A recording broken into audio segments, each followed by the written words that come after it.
Okay. I'm finally going to be able to play Dead by Daylight. How exciting. Or is it... God damn it. It looks like it's still lagging. Yeah, it's still lagging.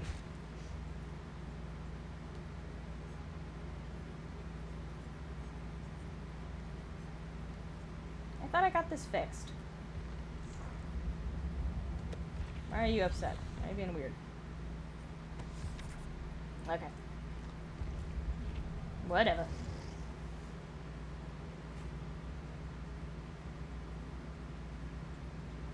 Okay, maybe it's just the flame animation.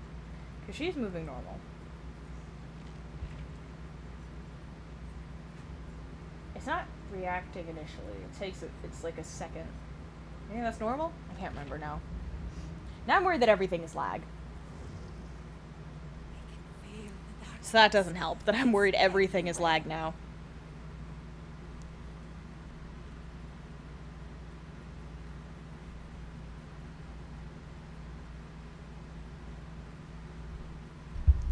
I don't know. I was thinking about playing Slay the Princess again today, but I just want to play one stream of actual Dead by Daylight where something doesn't go wrong.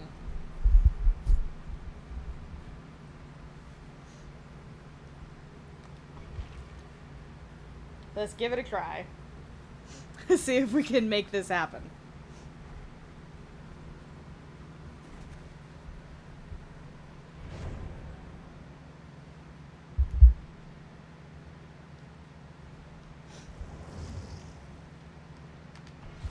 Got a Dwight, a Meg, and a Lara. Nice.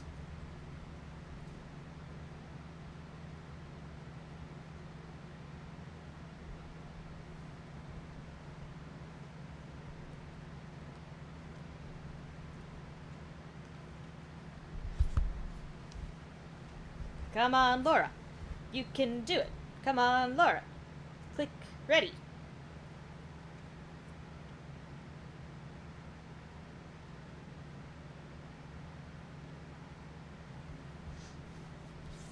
Thank you. The killer has a fucking dude.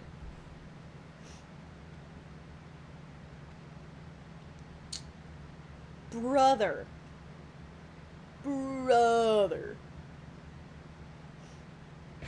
Thank you. Took you long enough. Goddamn.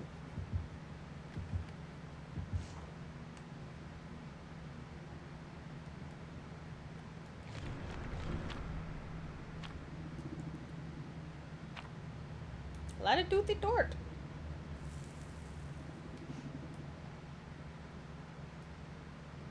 Particular sense of humor. Good one, Thomas. Google. Thank you to each and every one of you for being part of the community and supporting us. There's so many people along the way that I just want to say thank you. Greetings from Argentina. Oh, that's sweet. I like these sweet little... Well, I like these fun little notes. They're great.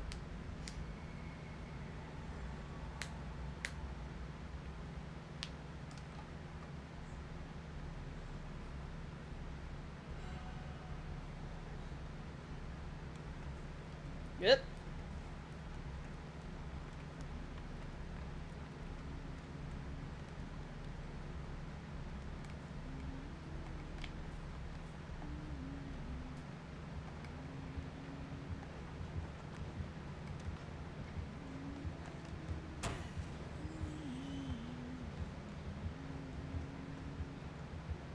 Where is she? I hear her.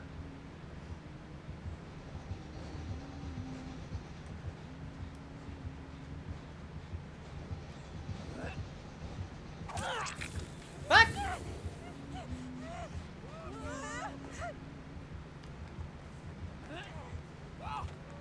Running.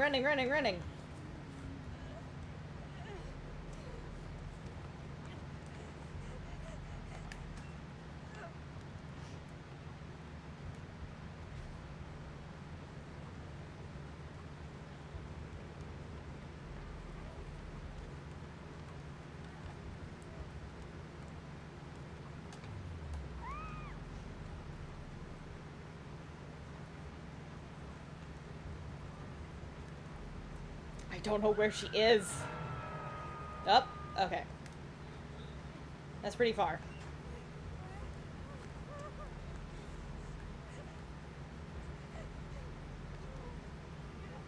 Yep. I was pressing all the wrong buttons.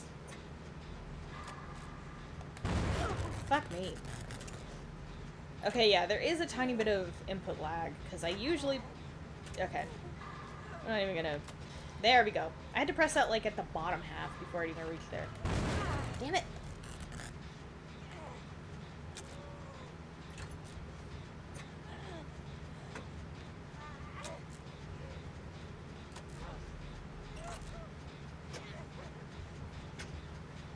I don't hear her.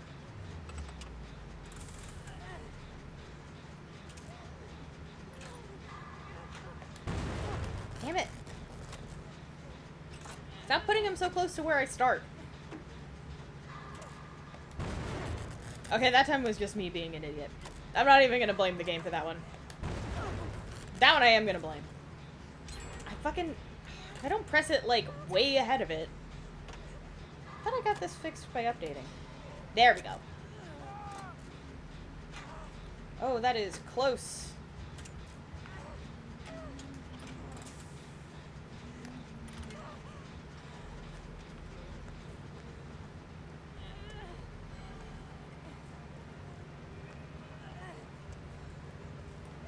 Fuck. Fuck my shit. There we go.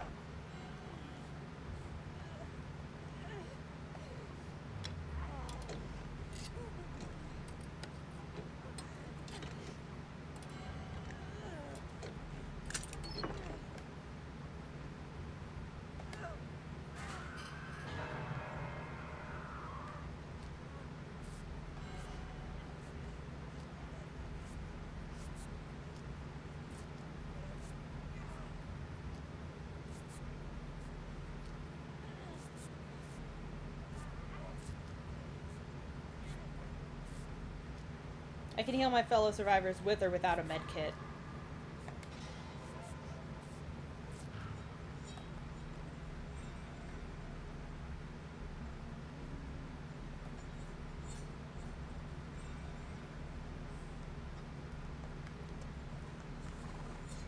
Hey, horsey.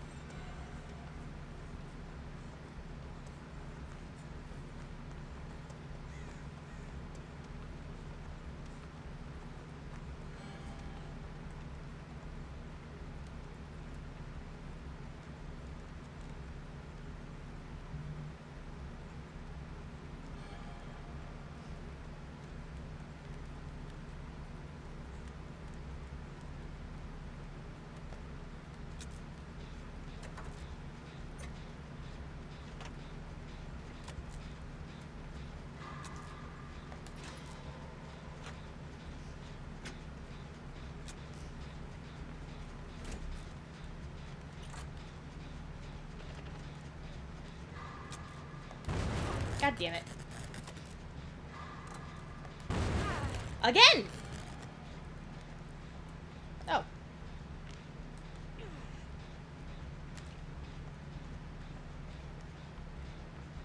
Okay.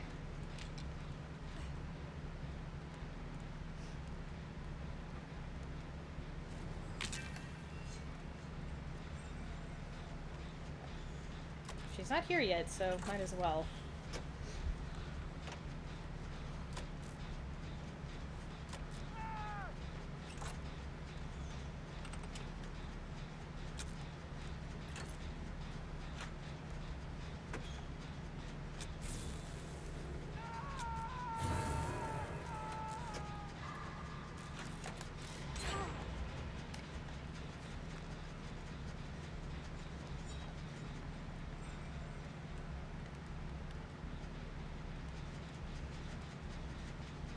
Come on, let it loose.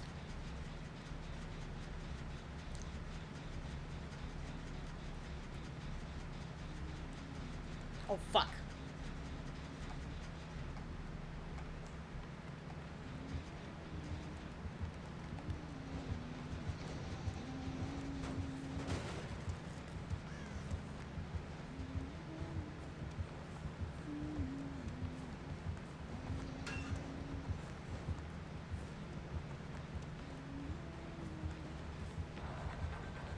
Shit!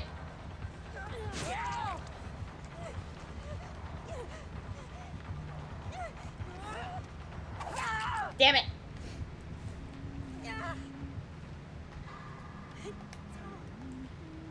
Ugh, the input delay is fucked.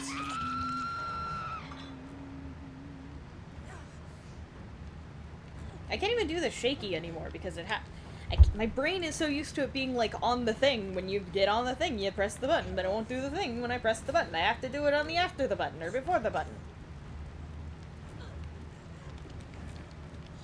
I need to stop complaining.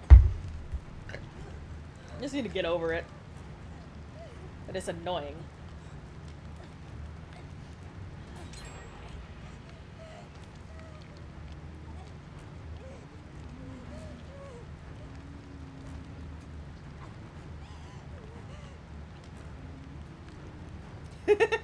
I just saw the reunited in the corner and immediately just started thinking, reunited and it feels so good.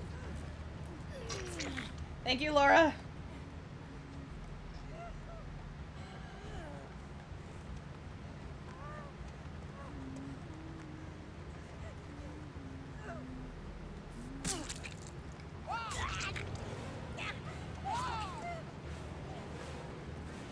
I just ran through her.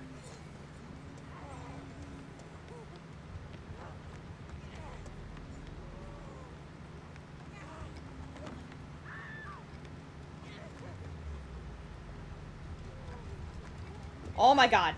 I need to turn down the fucking input on the sensitivity on the fucking thing. On the right joystick.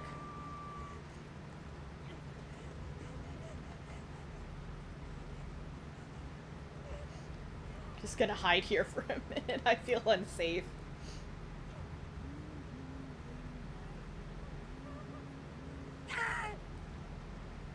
What just happened?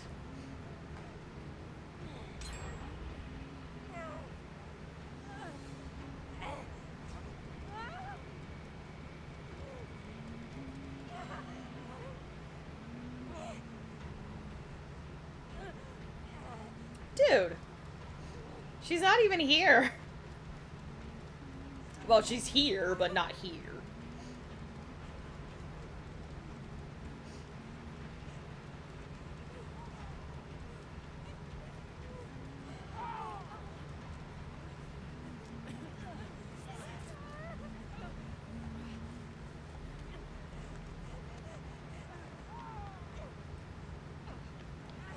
I trust Laura.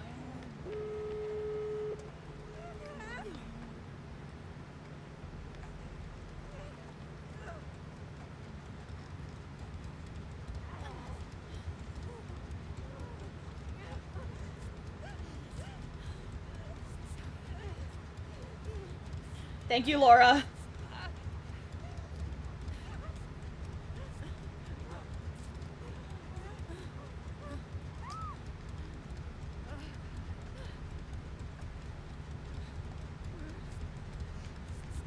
Sorry, I wanted to just, like, check. I don't know why.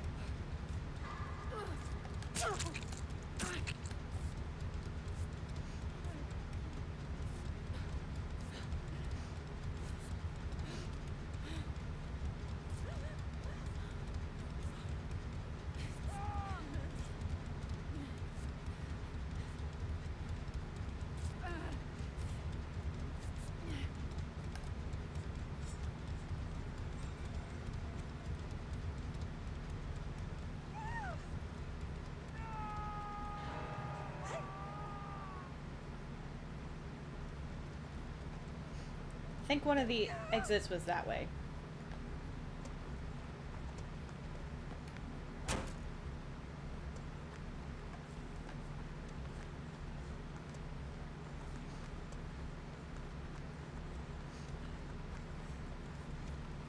Yes.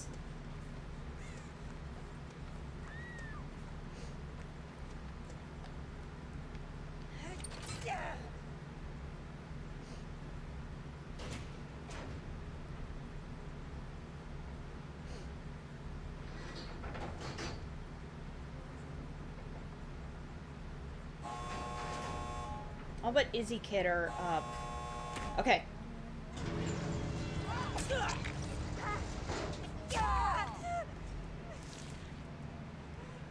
No! Fuck!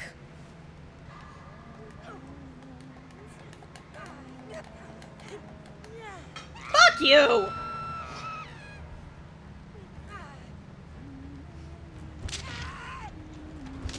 He'd be one of the cool killers who lets us get out once we open the door.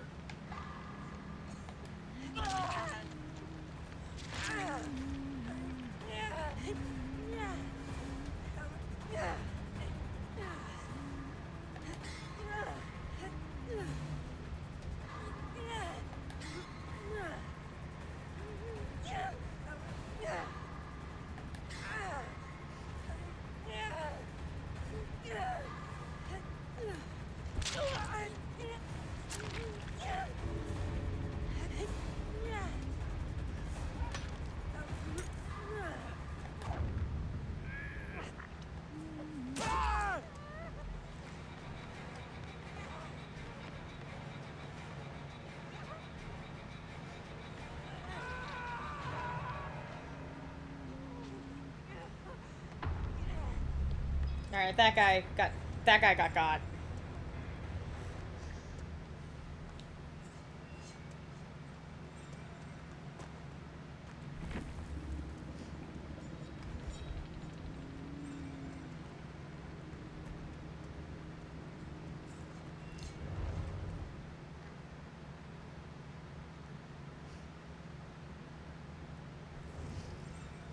I'm not supposed to be here.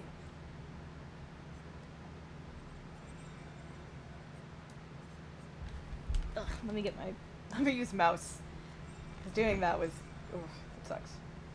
Oh, that was my last of that, okay.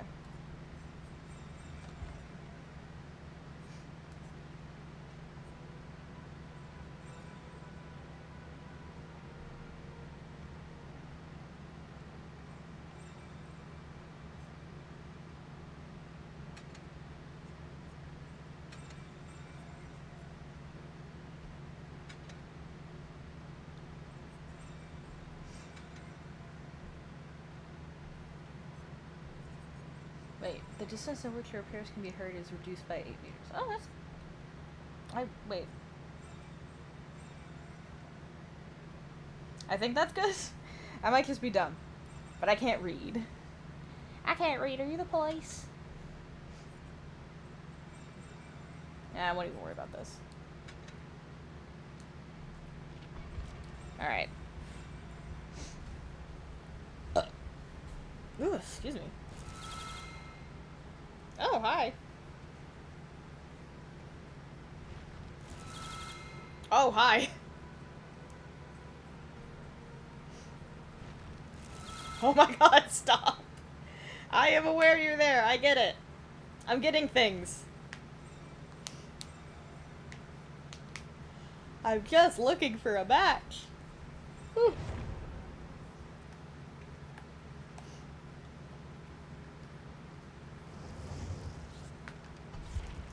Michaela, Jane, Dwight. Hi, Zip.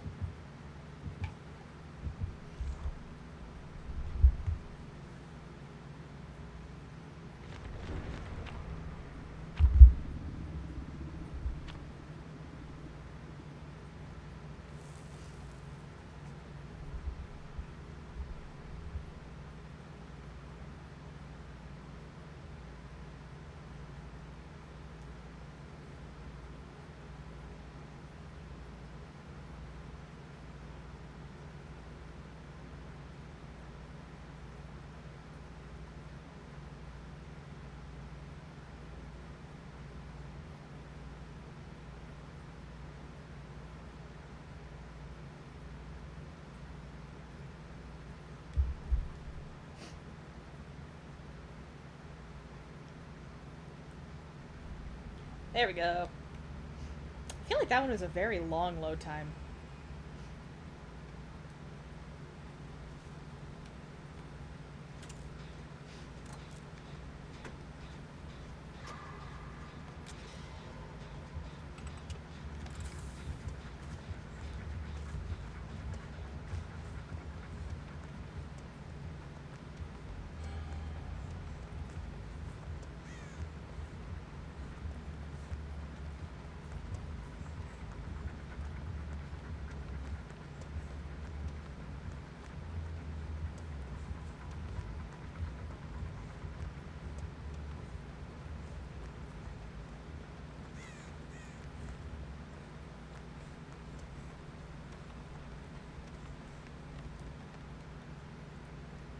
What sucks is that I can't tell who Killer is yet. Because I think I know, but if I do, I haven't played against them. If I have, it's been a while and I don't remember.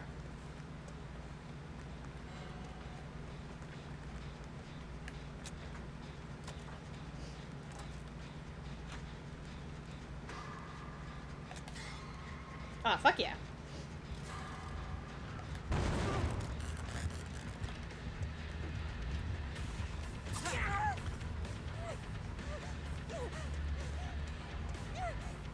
I got stuck. My brain malfunctioned and I just went in a circle.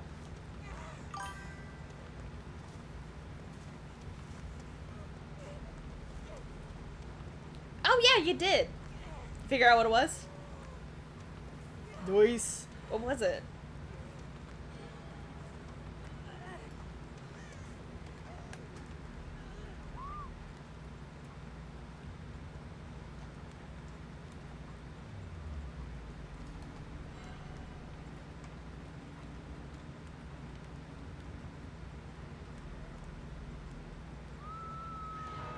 Oh my god, wait, I can see that. I love Shigo. Well.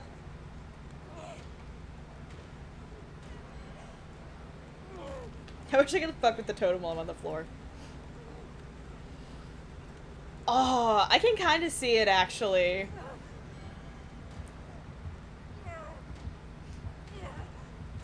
Kim Possible was one of my favorite shows.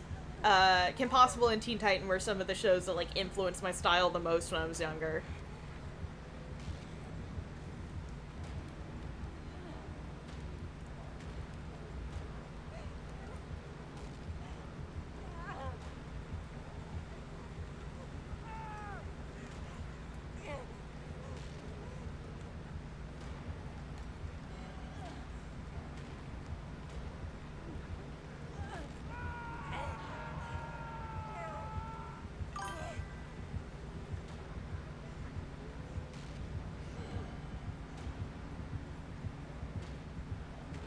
Damn it, I thought he wasn't gonna find me, and then he did. Shit.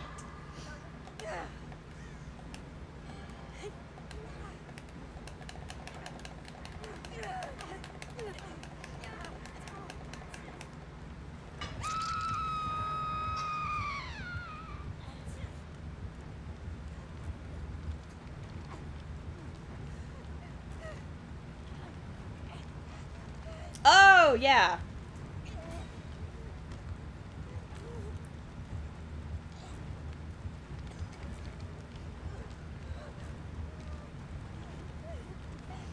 The Teen Titans Go.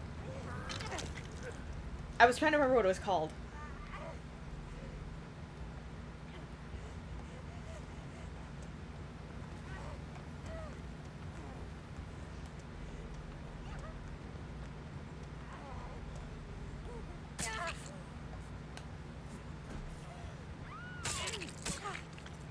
What is happening?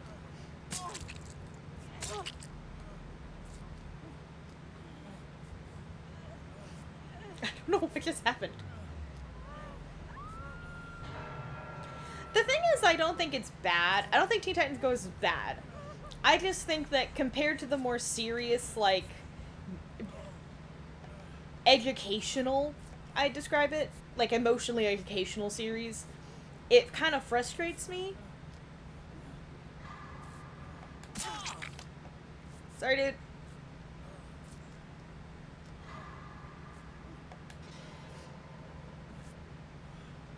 Like, I thought it was funny, but I also kind of... Sometimes I felt like the jokes went on way too long. Like, that whole song... Like, there was this one episode where there was a song that was, like, maybe a few minutes, but to me it felt like years, where Beast Boy was singing Tofu in My Mouth? Tofu in My Mouth, or something like that. And it was an episode about laundry, and all of them were, like, in their underwear, and I just felt like it was very weird. And I was like, okay, I suppose.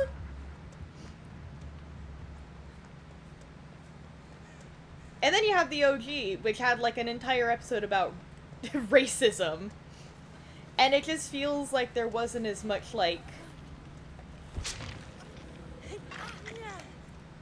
I don't know, I don't feel like there was as much love. I feel like there was joy put into it. But there wasn't, like, love, if that makes sense. Well, I mean, all artists who work on something love, at least in my opinion, all artists who work on something should love their work. Even if it's not, like, something that they made, I feel like they should love it. Like, I'll do fan art, and every time I do fan art, I love it. Like, I have a great time. What was it? What is the word I'm looking for?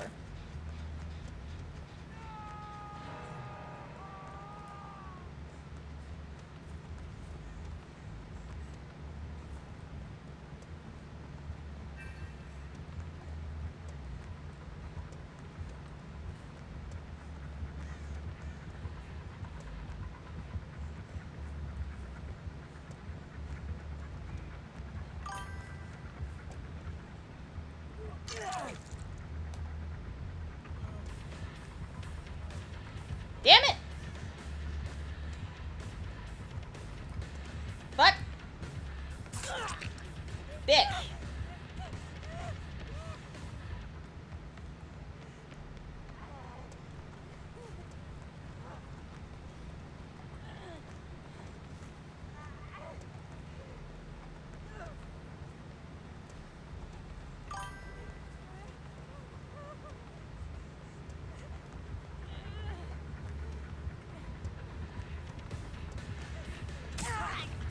Shit! I actually did watch the OG show. I, like, grew up on it. It was one of the, along with a couple other shows and movies, it was one of the, like, pieces of media that I would consider having raised me, I suppose, is the best way I'd describe it. Like, I consider shows that, like, got me through tough times as having raised me. And I had a really rough time when I was a kid. I got bullied a lot. I was very weird. I wasn't the weirdest kid, or the kid that had the most nicknames about them. There were other kids who had like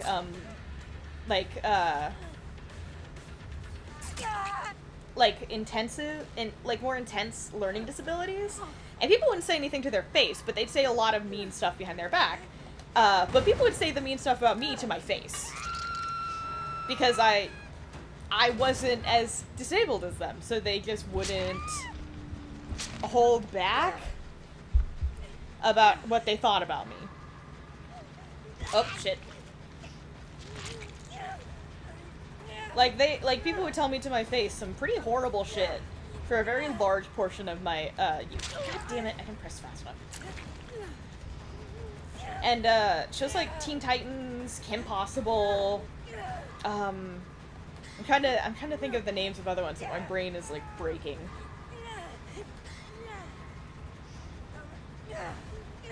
All I'm thinking of is movies, but I know there was another show.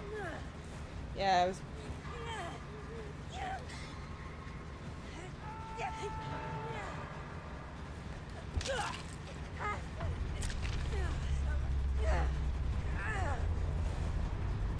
Yeah, I feel that.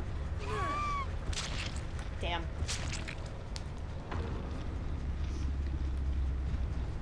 But, yeah, Teen Titans, like...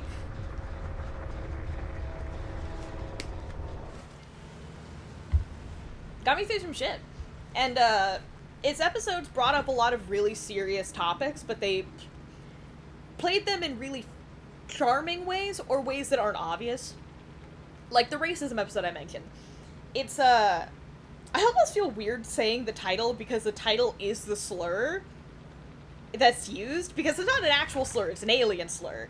But it is the slur that is used, so I feel weird saying the name, but I'm also like, but it's a cartoon, it's not a real slur. But my brain, like, I don't know, my brain feels weird about it. It has, like, that weird, like, is it alright, though?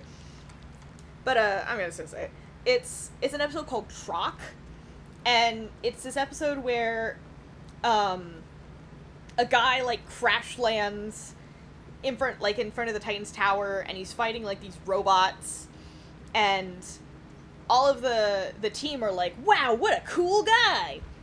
That guy is so awesome, what a badass! They don't say curse words, but they're like, man, that dude totally rules! That dude's so cool.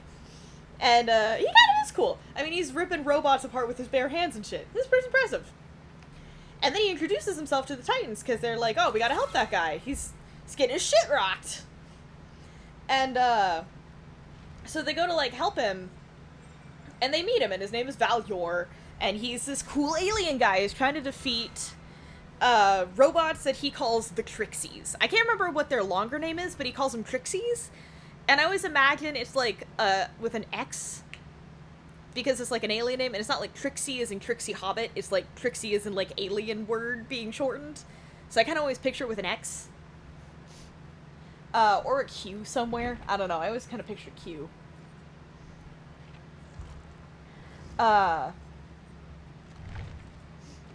Is this loadout good? Oh.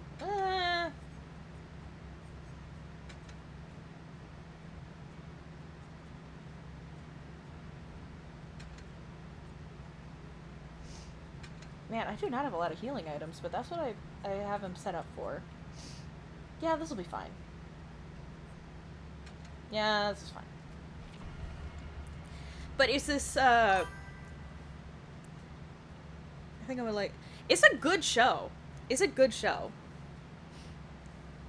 But, like, the episode... The way that Valyor is introduced is that he's the coolest guy in the world. He's awesome. He's great. He's brave. Oh, I remember when we didn't have cartoon channels to watch, they'd show those History Channel programs about guys competing to see who could dig... Oh, God. My grandpa loved those shows. Gold Rush. If my grandpa wasn't at work and he was home, we would play those. I think I contributed my session with mining. That's fair. But yeah, they introduce Valyor, and he's just this cool guy. But then, Starfire introduces herself. He's like, "Hi, Valyor, nice to meet ya." And he just shoots her like a look, like a dirty look, and ignores her. And she's like kind of confused, because she doesn't know this guy, he doesn't know her, why is he being weird? And throughout the episode, he just constantly ignores her, or like pushes her away and like tells her to go fuck off, basically. And it's weird, until suddenly he says, "I told you to back off, Trock." And she gasps, and then it cuts to commercial. And then when we come back, she's like curled up on a step, like all quiet and uncomfortable, and like she looks just so sad. And everyone else doesn't know what it means, because the thing is, he's been calling them all nicknames, and they at some point mentioned they assume that it was a nickname. They mentioned this at a later point, but that by this point they assume it's a nickname because all of them have nicknames. And he tells her to go do something that's incredibly dangerous, and the rest of the Teen Titans are like, "We don't want her to get hurt. Are you sure this is safe?" And he's like, her people can handle harsh conditions or some shit. Like, he says her people. And he kind of, like, spits it out like he's annoyed that he has to acknowledge her existence. The voice acting is incredible. It, like, really sells the I'm looking down on this person, honestly. But anyways, so she goes to do the thing, and she messes up right at the end. And he, like, insults her. Oh, thank you for sub.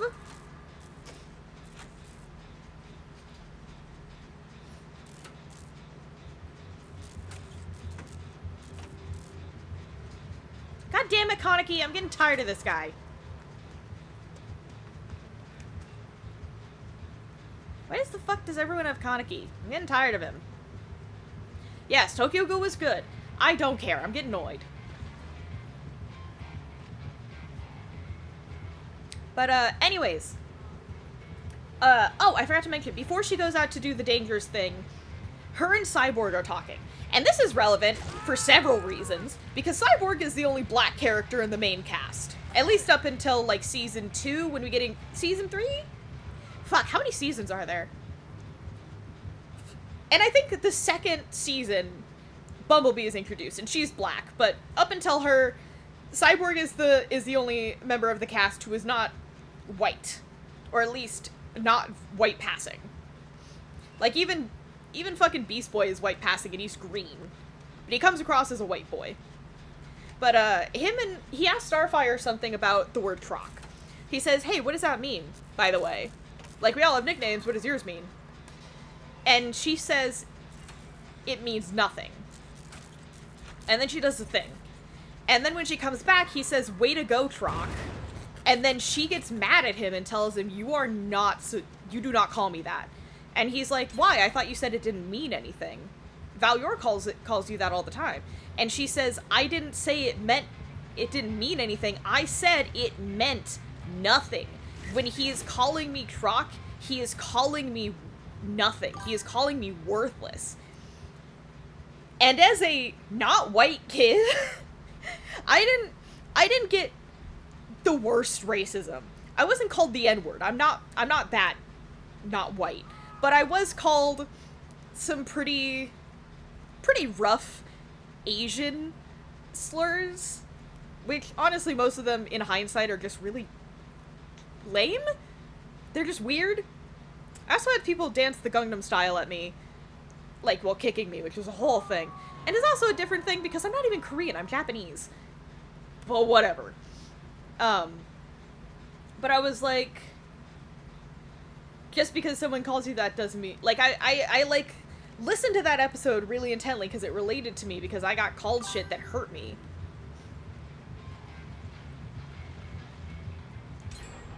Where the, I hate that I can't tell where Kaneki is because he's so loud.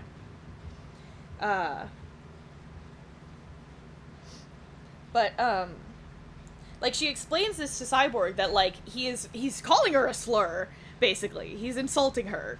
And he's telling her that she is worthless. And Cyborg is immediately ready to throw hands. He's like, we gotta tell the others, we gotta knock some sense into this fucking guy. And she's like, Cyborg, it's fine. We have a mission to complete. And he's like, no, it's not fine. He is treating you poorly. You are hurt by this. Fuck this guy. And he's like, we gotta tell Robin, because he's the leader. And also he has a thing for Starfire. And that's a whole other thing in the series. But if you watch Teen Titans Go, you definitely know it existed. It's not as intense and weird, it's more just like, oh, whenever she's being sweet, he blushes and stuff, and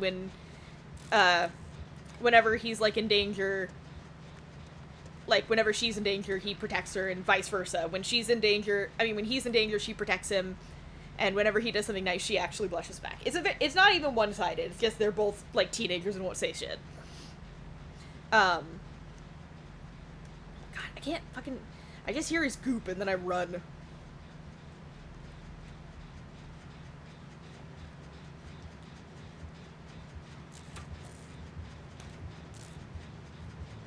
God damn it, the heartbeat!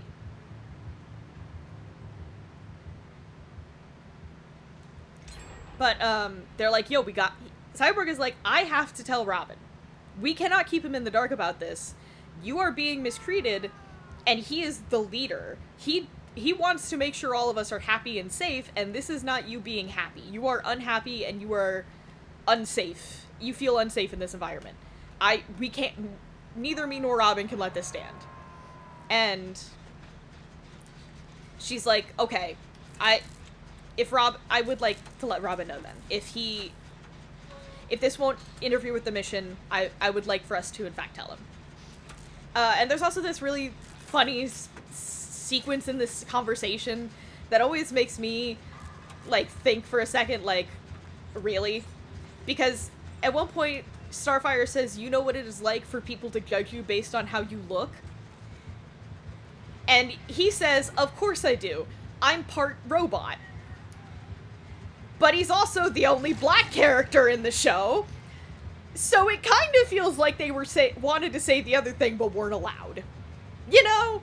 It feels like they wanted to say that, of course I am. I'm a black man in America. But they weren't allowed to, so they said, I'm a robot. But that might just be me, because I know that if I was in that position, I'd be like, look at my skin tone, bitch. Not actually. Not in that specific scenario, but you know what I mean.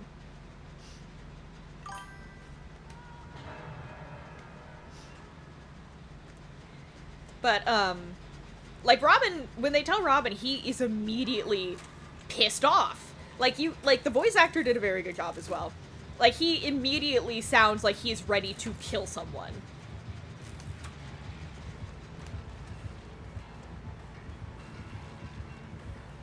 Oh my god, did he not see me? Oh, that would fuck so hard if he didn't see me!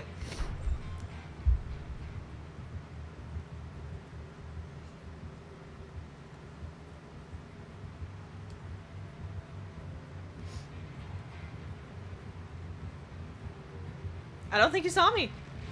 Nope, wait. Okay, he didn't see me.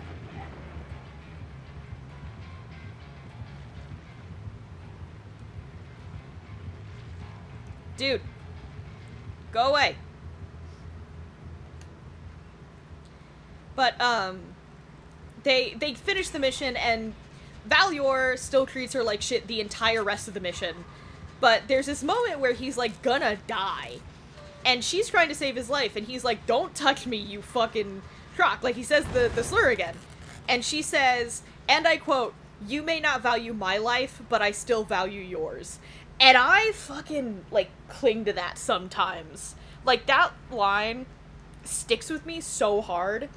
Because so, like, in the world that we live in, with so much violence and, like, fear and just, like, just how terrible people can be and will be.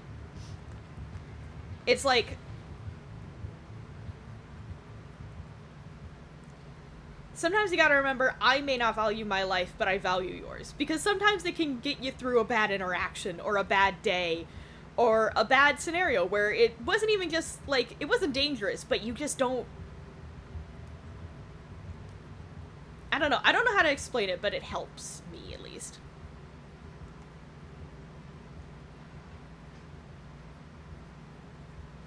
But, at the end of the episode, they all, Valior's alive, he's fine, and whatever, and he's like, and he says something to the group, he's, like, talking to the group, and he's like, thanks for the save, and he's like, and he says, you're not so bad for a trot, and then he cuts himself off and says Tamaranian.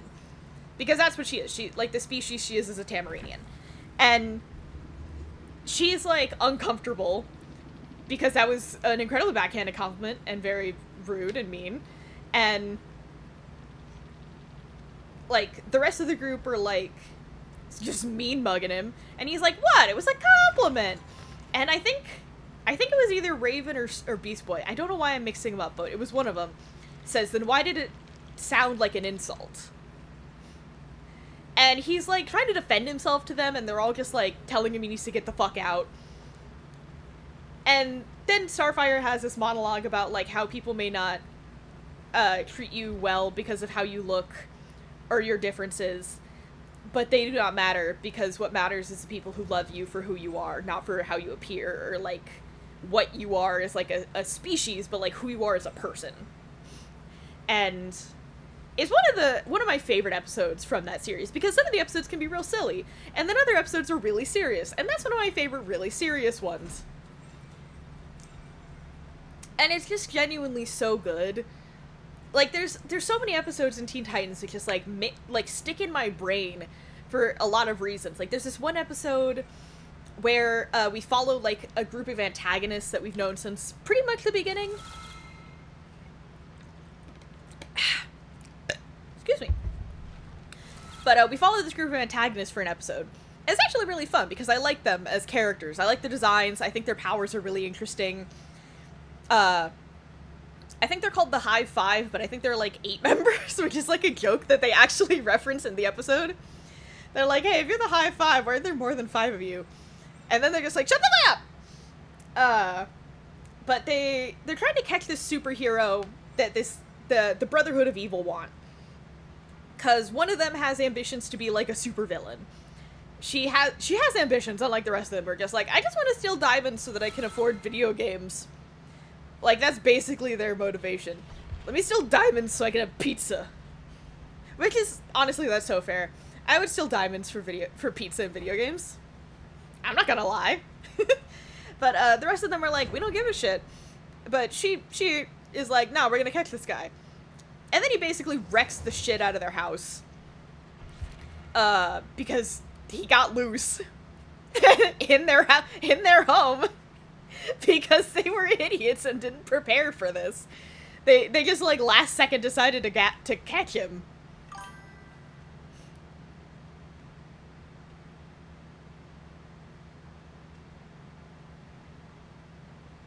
More than 5S? Oh no, I'm talking about the villain team.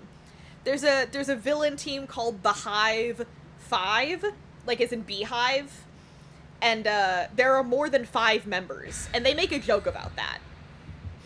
There are 5 members in Teen Titans, but by the like near the end of the series, the Hive 5 have more than 5 members, which is the joke. That there's not 5 of them, there's more than 5. But anyways, this hero is running around their house. It's Kid Flash, specifically. And he's also flirting with Jinx, who's the one with drive and motivation. Which as a kid, I was like, absolutely, I totally agree with you, Kid Flash. She is beautiful. I love her. Bad luck, woman. I like purple.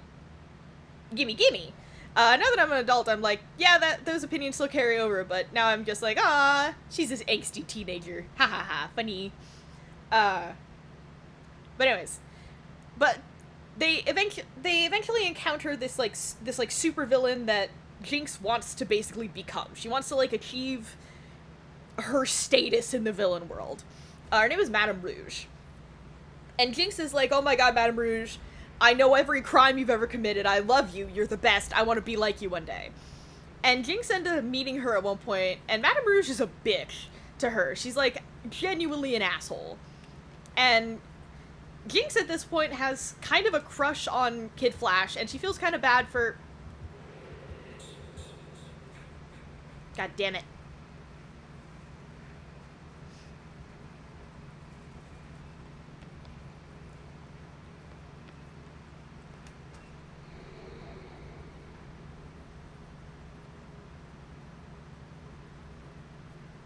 Oh god, I don't think I've ever played against Michael before. And if I have, I don't remember it. And I'm pretty sure that was Michael. Or was that Freddy? No, not Freddy, Jason. Shit, I mix those two up all the time because I haven't seen those movies in years. I also just generally don't like those two movies. They're fine, they're just not my favorites. I like Scream more, it's more fun. But like, she's just like adoring Madame Rouge in compliments at one point, and then when she meets Madame Rouge in person, Madame Rouge is like, fuck you, you dumb little bitch. You're never gonna be me. And at this point she likes Kid Flash, so she says, oh, you're gonna be mean to me when I have the thing keeping the guy you're trying to catch, like, imprisoned? Fuck you! And so she breaks it. And Madame Rouge, like, hits her. What is that? And her and Jinx fight for a second, and then Madame Rouge is like, you know what, maybe you got potential after all. And Jinx kind of, like, looks at her like she feels uncomfortable now. Like, with the idea of being her. She's like, fuck that. And the reason this matters so much is because this isn't the last time we see Jinx. We see her in the finale where all the villains are getting, like, the shit beat out of them. And she joined the good guy's side right before the finale because she realized that maybe villainy wasn't actually what she wanted. She just wanted to do something, she just wanted to, like, have achievements. Like, she wanted people to, like, treat her like she matters. And she found that in Kid Flash. He treated her like a person. He didn't care about her bad luck. He didn't care that she was a villain. He talked to her like a person. He treated her like a person. And so she ended up being a good guy because she was shown what it was like to be treated like a person by, like, a person who, like, wasn't in it for something else. And she felt good about that. And technically she had that in her High Five group. There was one guy, a Cyclops guy, I think his name was, like, Seymour. I feel like it was a pun. But I can't remember what the pun was. But he treated her nice, but he was still in it for villainy. He wanted to steal shit. He thought it was fun. And she was like, I don't think that that's what I need. And she ended up going to the good side. And I felt like, and I took from that, like, storyline about, like, a lesson about, like, meeting your heroes and, like, not getting so driven on one idea and reevaluating why you want the things you want. Like, is it because you like the way that you're doing it, or is it the only way you can see for yourself? Because one of the things about her was that, like, she talks about it a lot in the episode, I'm bad luck. I don't have any other choice.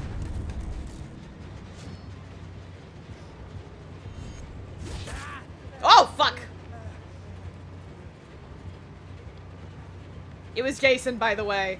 I forgot if it was Jason or Michael who had the breathing. Oh, fuck. Shit! Okay, that was pretty good. I'm not even gonna fight it. But, like, that storyline I always took as, like, a reevaluate why you do the things you do. Like, don't just, like, accept the way that you're living. Like, reevaluate, like, the way you're living, why you're living this way. If you're doing it because you feel happy this way, or because you feel like you have no other choice. Because she reiterates multiple times that she doesn't feel like she has a choice other than villainy. Because she's bad luck, so why would she try anything else? And I also took that as, like, you always have options. You can't, like, you are never truly stuck in one place. You always have the chance to change, to grow, to improve. You always have that option to try. To, like, change the way that your life is if it's not good for you. Like, if you're unhappy and... Oh, fuck! How did he do that? I thought he was on the ground!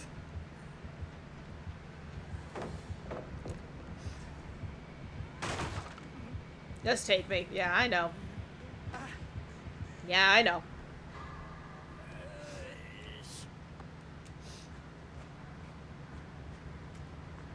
And interestingly, there's actually a lot of episodes that have the High Five members in it that have a meaningful message.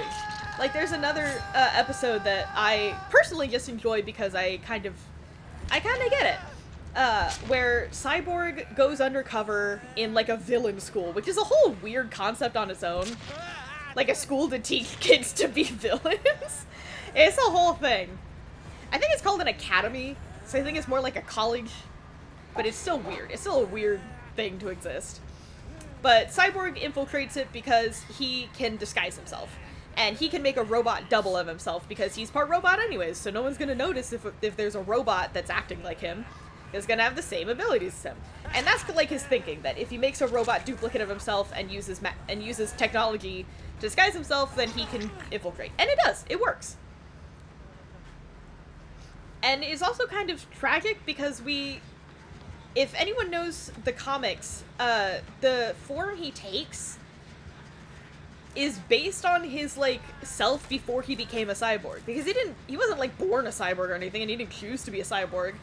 In the comics, he became a cyborg because of an accident in his father's lab.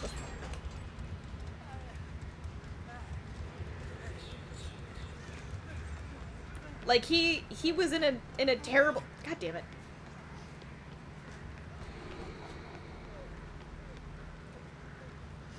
He was in a tragic accident that, to save his life, his father turned him into a cyborg so he wouldn't die. But it ruined his life. It ended up ruining his life. And depending on what comic you read, his girlfriend also tells him she wished he died instead of becoming a robot, which is super fucked up, by the way. Just wanted to say that out loud. It's a fucked up thing to say to someone. But he even says it in the episode that the disguise he uses is based off how he looked before he became a cyborg. And he kind of loves the way he exists in the school. He even goes to, like, a prom, I think. I think he went to prom or some shit. Like, he went to a school dance. and he, like, was studying for finals and stuff, and he was, like, having a good time. And he knew that they were all villains and that he was studying to be a villain, but he was having a great time, and he was excelling in his classes, and he was doing amazing, and people were praising him, and people were friends with him, and they liked him. And he kind of lost focus of his mission for a minute, because he just felt good being a normal teenager for a minute. Even though he's, like, 20, but he didn't really get his teens. Because of what happened to him. Like, he didn't get his youth the way that others did. And he kind of gets lost in it for a minute. Like, he doesn't lose his way fully. At the end, it's like, I didn't fully lose my way. My robot half prevented me from getting mind controlled. Because that happened right at the end, that he got mind controlled a little bit. Because the headmaster was like, hey, if you do what I want, I can turn you human again. And you can have your skin back. Which, that's not how that works, but alright. Shit! Oh my god. I, like, stopped breathing for a second when that happened. That was funny. Thanks for trying with the flashlight.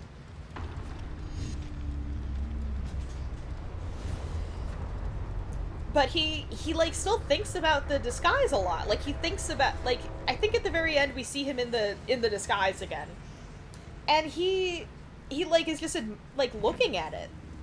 And he's just, either that or that was earlier in the episode. But, like, he was clearly affected by being able to see what he was, what he could have been, if he didn't end up having an event that turned him into a cyborg. But he also, like, moves forward, and he, like, learns from this experience. He learns a lot from this experience, and he grows a lot from this experience. And the lesson I kind of took from that is, like, it's okay to look at the past and to miss it, and to, like, want something that you didn't have, or want to relive something that you did have. But you can't lose your future for something that isn't real.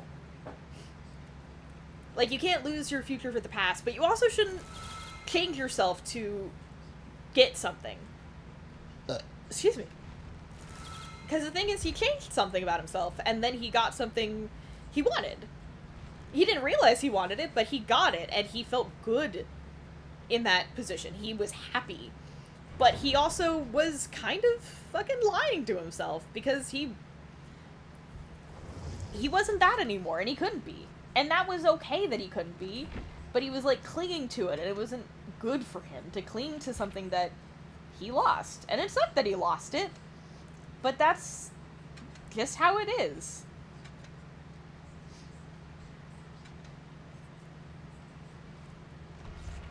I don't know, I feel like all the episodes get various messages that you can learn from things.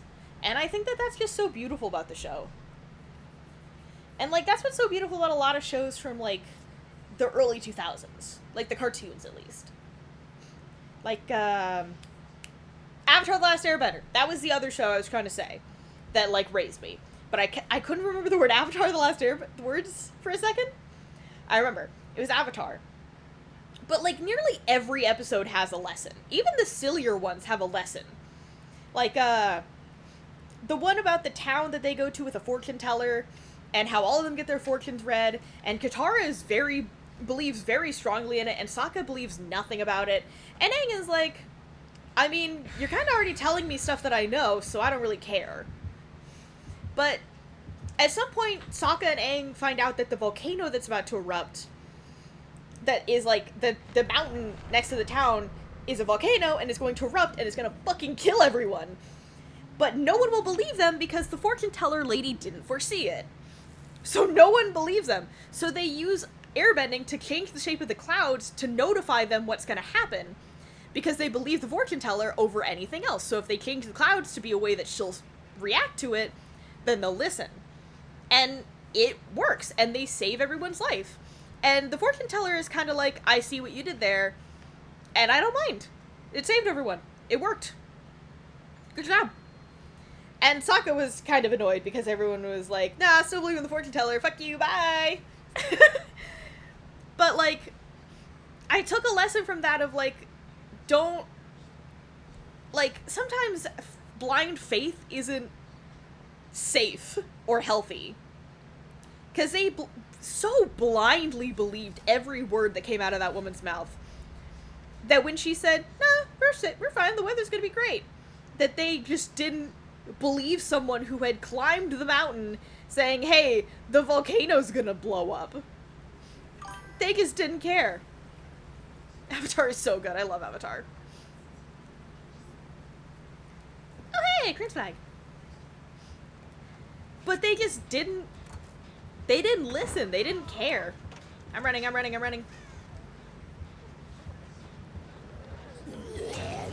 Fuck!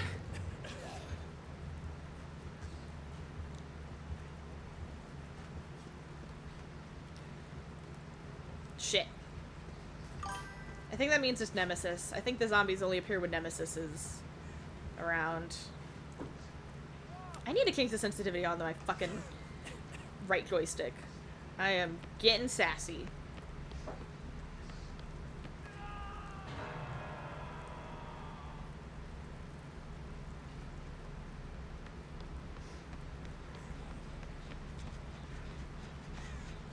Are you just fucking standing there?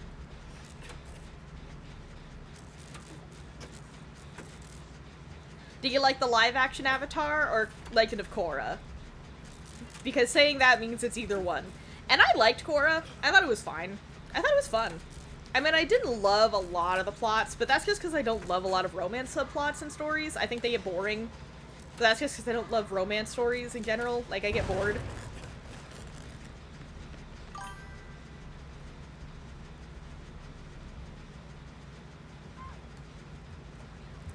That doesn't help. It could be the live action or Korra.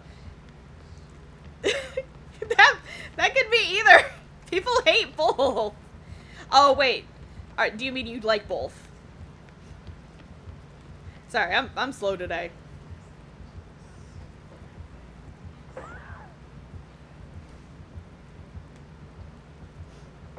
Oh, the Korra version, yeah. I liked Legend of Korra. I thought it was good. I mean, I didn't love the... Like I said, I didn't love the romance, but I generally don't love romance subplots. So, I liked all of it, otherwise. I did love Bolin. I love Bolin. He was great.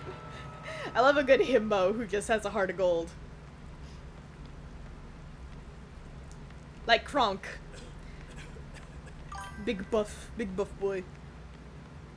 Yeah, same. I didn't love the movie... And I don't really like the live action that's happening now. My grandma loves it, and I have no idea why. I feel like it was quite a choice to give Yue a personality by putting the woman in the kitchen. That was certainly a decision to make.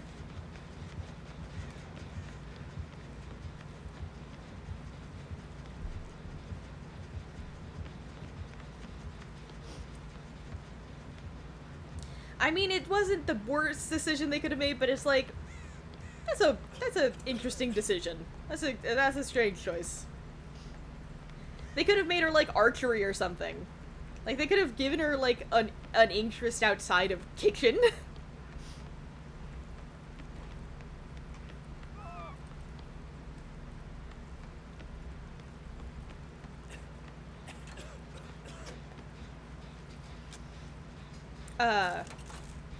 But yeah, I like Legend of Korra. I thought it was good. I thought the animation was fantastic. I thought the voice acting was really good. I thought, like, the continuation of the world building was solid. I mean, everyone has nitpicks about it, which is fair. I have my own little nitpicks. But I generally was like, yeah, it was good. I actually have been considering rewatching it lately, because I've been like, you know, it's been a lot. I never actually, like, finished it.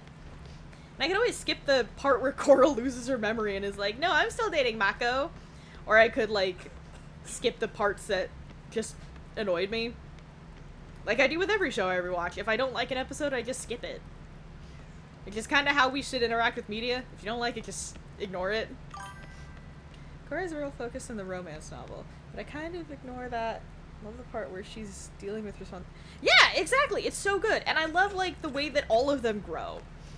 Like, all of them learn so much in the series alone. Like how in the first Legend of Korra, oh my god, the first Avatar series, like it's about people learning responsibility and growing and maturing and learning things about themselves and others. Ugh, burp. Oh, that burp felt weird. It was really quiet. And it just kind of hurt. Ugh, that was weird.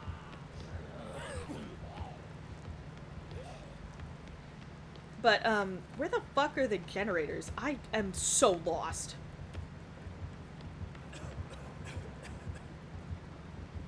I am thoroughly lost.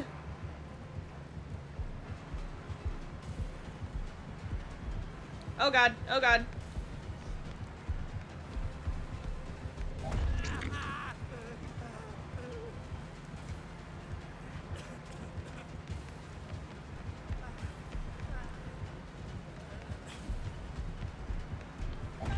Fuck. I also actually like the season where the airbenders get reintroduced. I think it's interesting.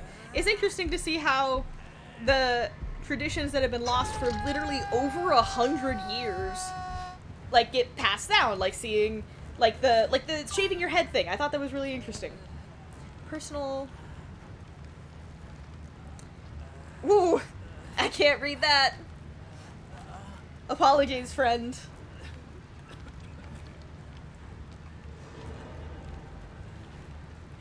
That's fair.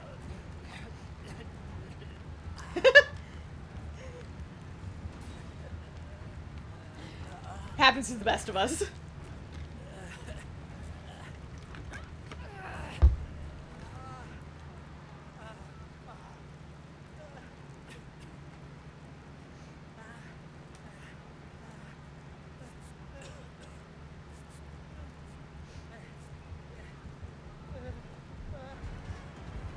I'm gonna get gone again.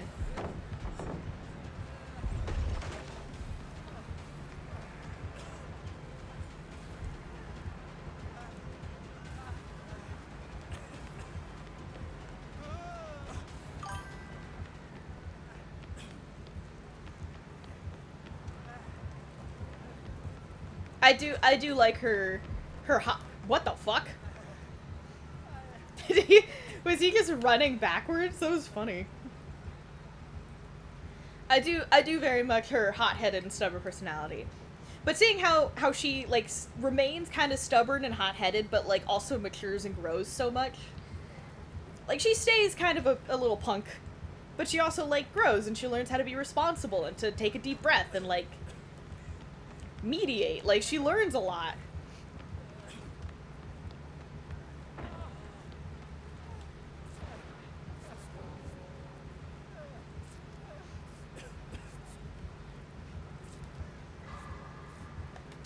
Damn it.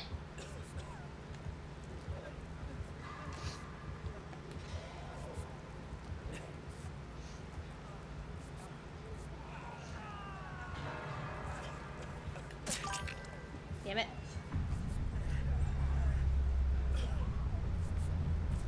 Come on, come on, come on. Damn it! Shit! Fuck. I flicked my joystick too hard by accident, and I got fucked.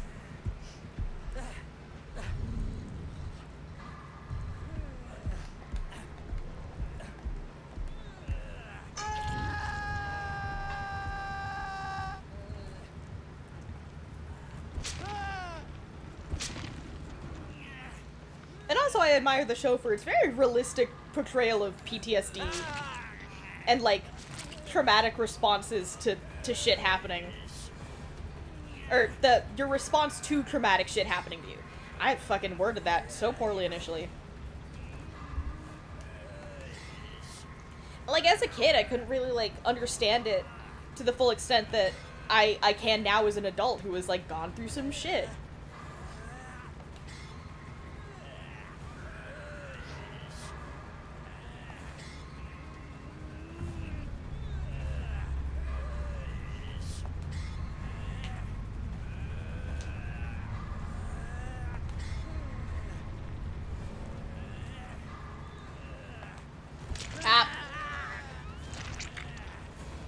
Oh, we are so fucked, fam. We are so fucked, my friends.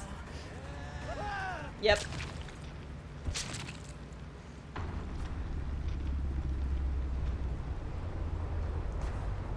Let's just stick to Tori. Tori? Tori? Tori?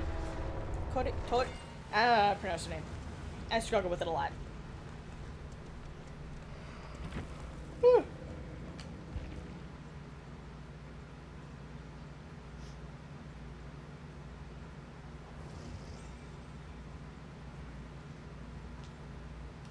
There's also a really charming theory about Mako and Bolin's grandmother. Ooh. That she's the girl that Zuko went on that date with in that one episode. And I always think that theory is really charming. I feel like it is, like, it's possible, and also maybe even not possible, but also it feels like it could be, like, I feel like it could be fun if that was the case. It like, ties back to the interconnectivity of, like, the world and stuff. Because, like, if you can find Toph because of a tree in a fucking bog where you had visions, and, like, that can connect everyone in the world through vines and roots and tunnels and stuff, like, if that can be a thing, then, like, why couldn't Bolin and Mako's grandmother be the girl? Why couldn't she somehow still just barely miss the Avatar? And somehow be connected to a firebender who is also connected to who is specifically connected to the Avatar. Like, I think that's fun. I think that's a fun way to look at it. If she is the same girl.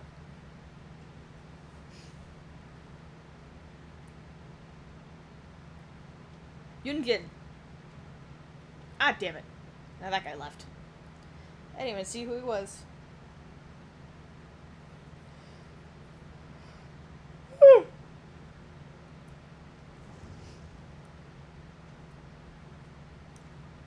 Got a Fang, Vittorio, and a Lee. Lee Yunjin. I think her outfit and design is probably my favorite just in terms of, like, being cool. But for practicality purposes, it is not the best in this game. Like, in the world building, it's not the best. And even in, like, the gameplay, having a pure white jacket is probably not the best. Unless you're in, like, the one winter Wonderland setting.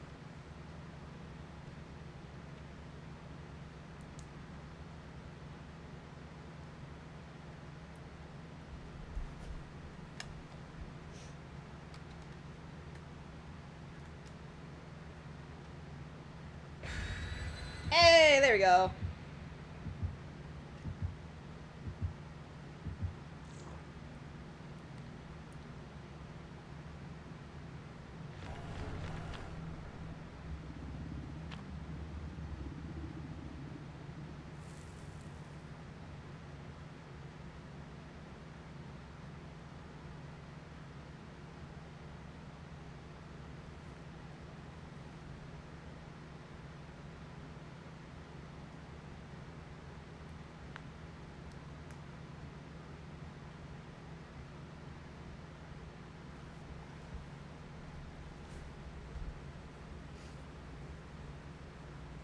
Let's see before they find the next killer's release. Gets more hit on the spot. Nice. Ooh, Yamaoka Estate. Oh, we're all right there. Okay.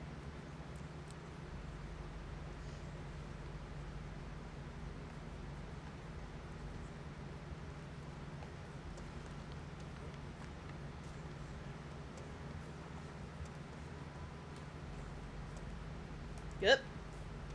I'm so smart.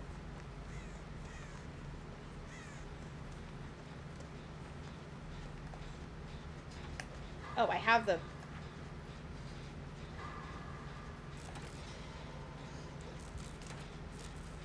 I forgot I had a toolbox for a second. It was like, oh, I wonder why 2 buttons came up. I'm so smart. I'm so smart. Shit!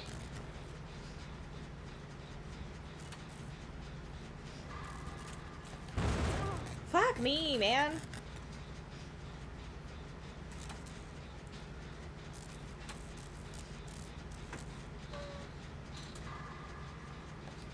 There we go.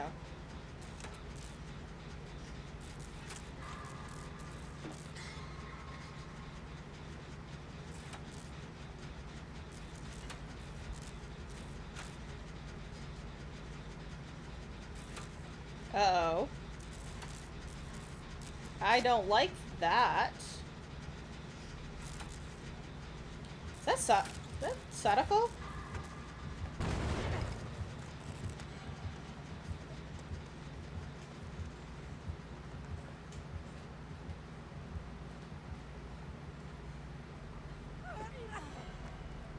Girl, you are so loud.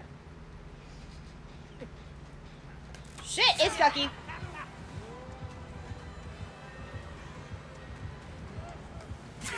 Damn it, I almost got him, but I got stuck. Oh, hi, Charles.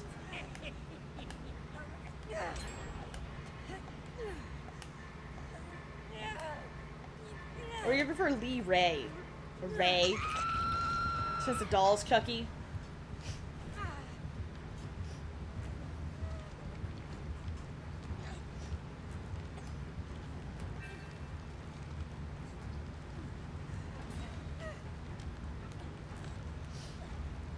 I really like some of the Chucky movies. And not Child's Play, specifically Chucky. Child's Play is fine. But I think the Chucky movies are real fun. And I know not everyone's gonna agree with me, but I love Seed of Chucky. I love Bride and Seed. They're both so fun. I love them. Yeah, apparently there was a thing about everyone expected like an actual horror movie, like with serial killer in Seed instead of a family drama. But I thought that was fun. I thought it was hilarious. I thought it worked. Especially since Bride of Chucky like brought in a more comedic tone. I feel like it worked. Are you kidding me?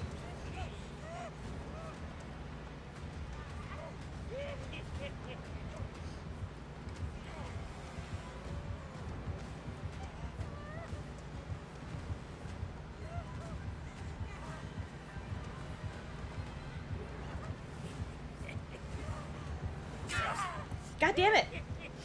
You're a bitch.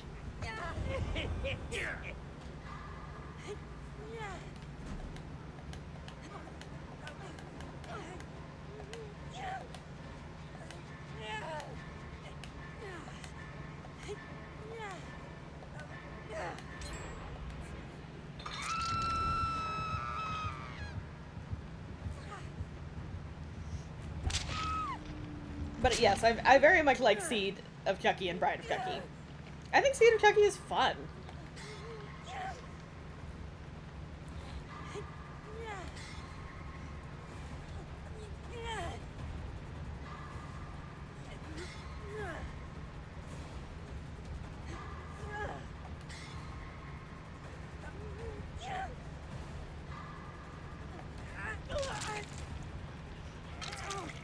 Thank you.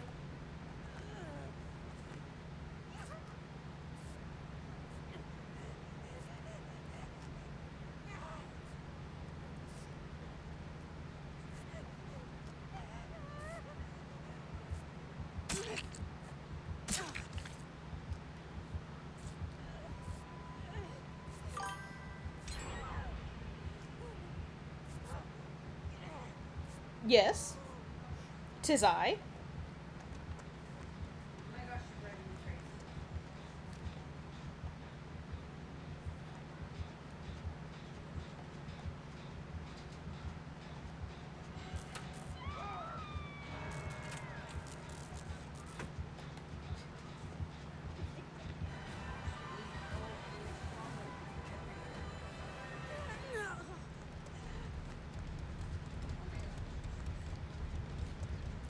You could mean like 20 different things. What specifically do you mean? What feeling are you trying to convey in a cool way, quote unquote?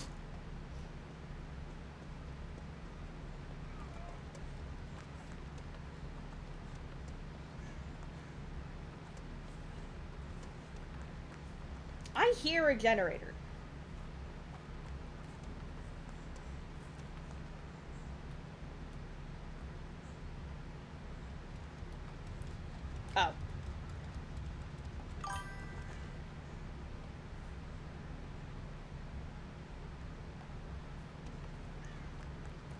The term bend me over. Oh, that means, yeah.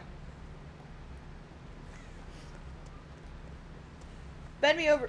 What the fuck? Oh, it's a Tanuki! Discover a hidden guardian at the Yamaoka estate. Hi! I didn't know I could see that.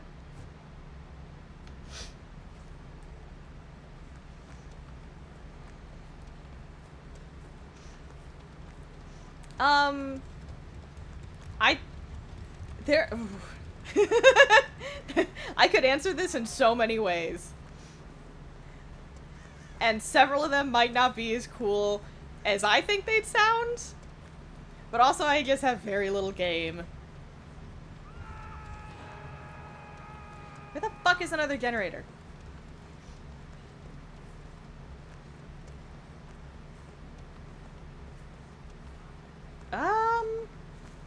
I got stuck on me and Boo. Ugh. That's an answer that I've already been to this one. Fuck! I'm just going in a circle. Wait, is that one not done? That one's done.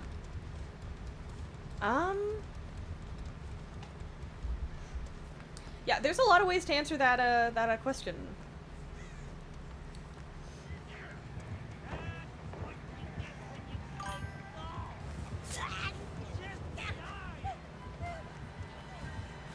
I got stuck! Damn it! I thought I could juke him. I am a failure. Bend me over.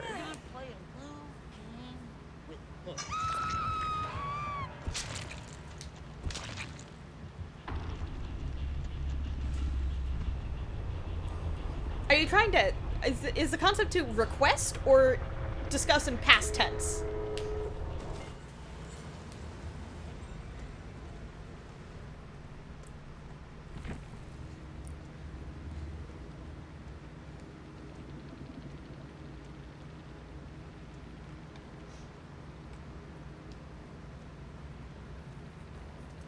You have a few different expressions for that. That's kind of interesting, actually.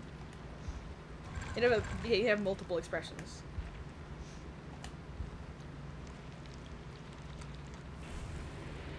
Oh, hey! Level 19.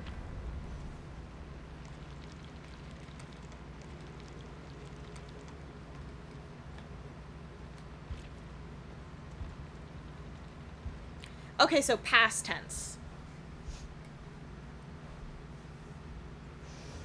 This is just another test. I'm sure of it. I wonder if there is any cool ways to say that. I know I've heard, like, slang terms or, like, I know older phrases that aren't cool now, but were cool once.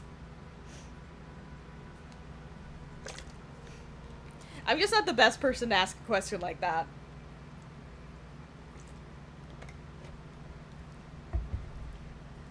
I don't have any game or any experience.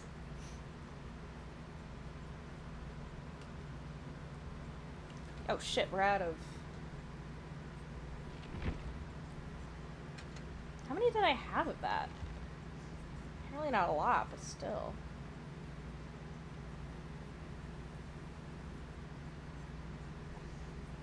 Maybe I should move to someone else until I can get more. Do you have an item that I dedicate to you? Oh, a key.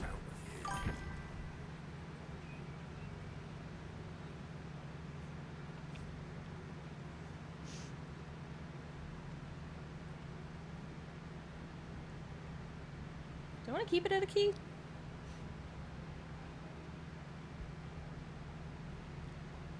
Yeah, I don't have any experience in that department. I don't like have sex. I'm just kind of here. I'm over here playing video games. Not for a lack of trying. But dating is hard.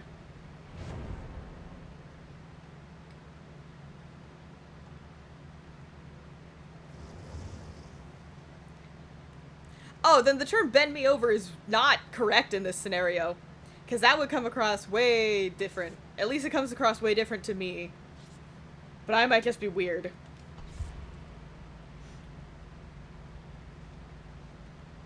If you mean metaphorically, then like raked me over the coals could be a good one.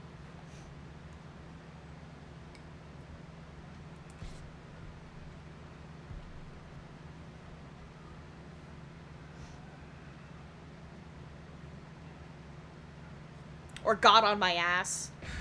I used that one today. I was complaining about someone how they got on my ass, like over little shit at my job.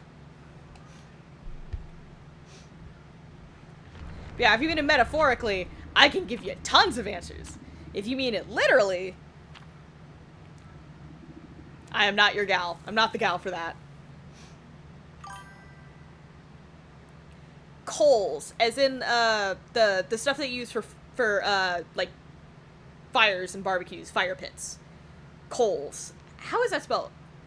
C-O-A-L. Yeah, coal is Is coal C-O-A-L? Okay. I don't know why I got that so wrong, or why I doubted that so hard. I don't know how I knew you were talking to me. Just like, Yeah, I turned to you and I was like, I just got louder, and I think that helped you. So I had to check on with my mother because I was like, did I spell that right?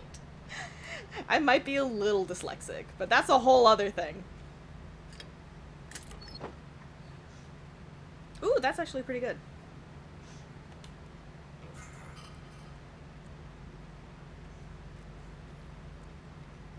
Yeah, got on my ass is one I use a lot.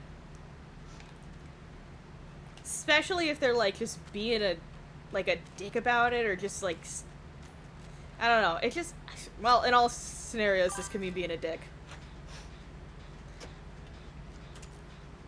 But like, I had a coworker who's just like over my shoulder, like getting on my ass about how I phrase stuff. Like, we have these like walkie-talkies that we use, and at an old job we had similar things, but we called them the radios. We said, hey, hey, do you have a radio? Hey, are you on the headset? Like, we'd say radio. And I said radio by accident today, and they said, it's walkies. And I was like, sorry, not used to that yet. And then they just started repeating the word walkie at me to try and drill it into my head, I guess. But all it did was frustrate me. And I was like, oh, they got on my ass about it.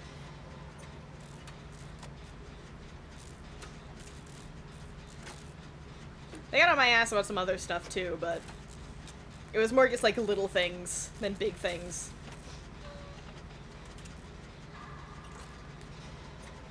We're just like, oh, if you're gonna broom, you should hang around near the desk. It's like, I can't broom the desk forever. So I am a Russian spy? Fuck me! Why can I not do a generator? What do you mean I'm a Russian spy? Oh, is it because of walkie-talkie versus radio?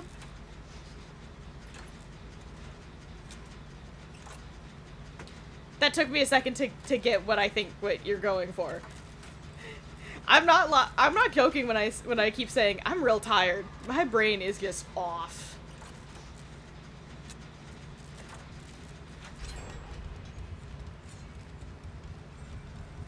Oh my god. I really need to turn the sensitivity on this. I keep saying I'm gonna do it, and then I get to the end of the round, and then I don't.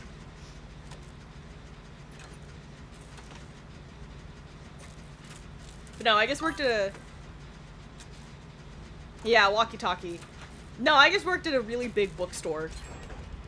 It was a Barnes & Noble, and since they're so big, it's hard to communicate, so you get, like, little walkie-talkies that, you can, like, communicate through, but they have, like, earbuds so that it's not loud, so that, like, customers don't know everything we're saying. You wear sunglasses? I actually can't wear sunglasses anymore because I wear prescription glasses, and every time I take them off, I feel like my head's gonna blow up. Which, you know, is why I wear the glasses.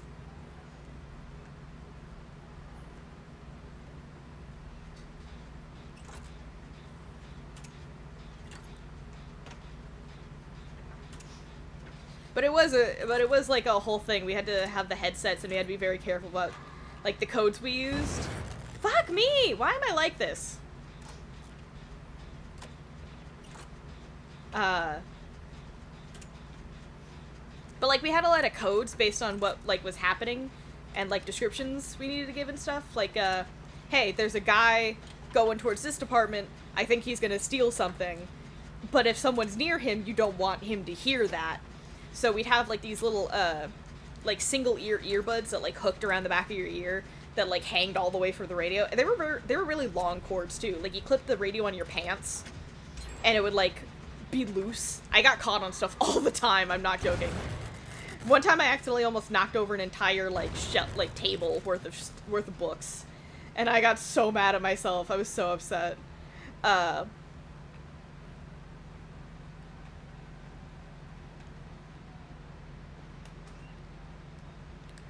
Yes. But we had a lot of we had a lot of theft at that store, so we always had to make sure we were constantly updating on like, hey, this person has a really big bag and they're being weird. And it's like an empty bag, so just be careful. Or, hey, this person's like muttering to themselves, just make sure that they don't hurt themselves or others. Or like, hey, this person's getting aggressive. Can someone with a phone call security? Like, it was stuff like that. Basically just like, hey, don't let the other customers know, but let your coworkers know this is potential danger.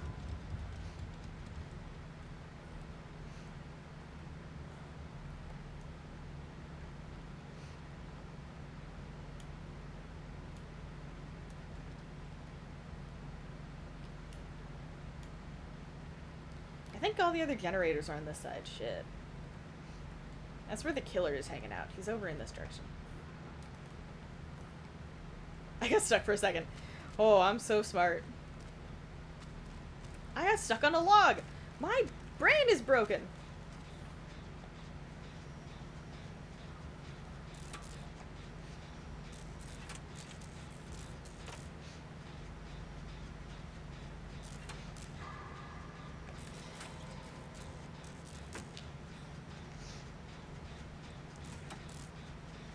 I have a lot of crazy stories from that job, though. Shortly before I left, an incident happened where 4 teenage boys, maybe 5, I think it was 4 at least. It was at least 4, maybe 5. But there was a group of teenage boys, and they were just being loud and rude and kind of obnoxious, but most of the teenagers who come in can be.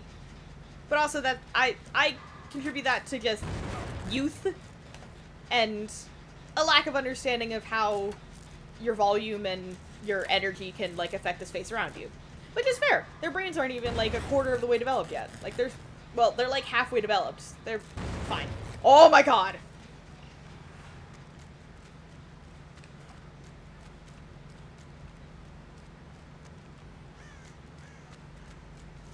It had bad luck. I just need to change to a different one. Because if I keep going on that one, I'm gonna scream.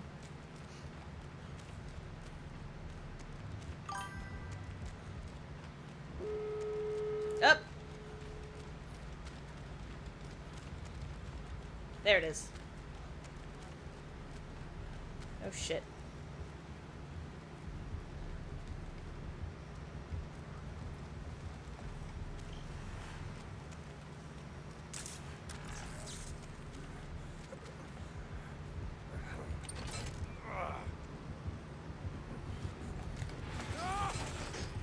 Oh shit, I don't know who you are. I have never seen you before.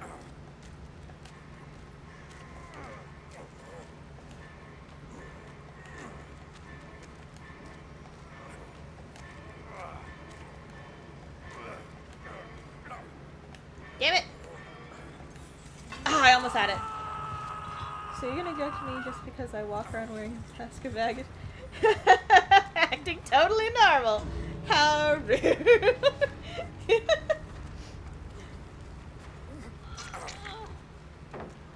Hey, I'm not the one judging. I'm just the one who has to be like, hey, someone has a big bag. Fuck you.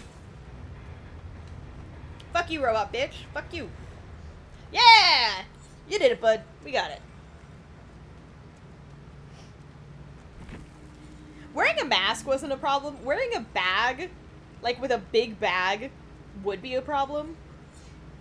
Overcoats? People who came with overcoats, I always thought they were really cool because I was like, man, they are either a detective, a supervillain in a Marvel movie, or just having a fun time, and I love that for them.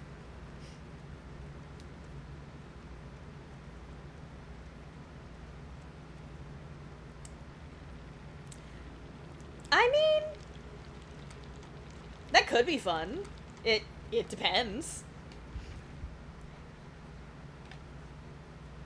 I mean, that job wasn't, like, fun all the time. It was nice. I liked working... Yeah, I kind of figured it wouldn't be like the movies. We probably also get, like, a lot of time, of, like, downtime. You probably get to listen to music, maybe. Maybe. I know, like, every job I've worked at, you don't get to listen to music unless it's, like, playing on the speakers overhead, and if there aren't speakers overhead, then there's no music. And if there are speakers overhead, you cannot control the music.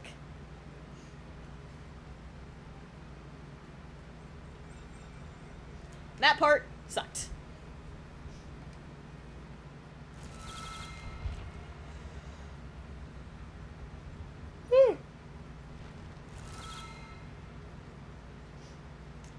But yeah, it was... Oh, I never finished the story about the teenage boys. That's fair. That's fair. It's fun to not lose money.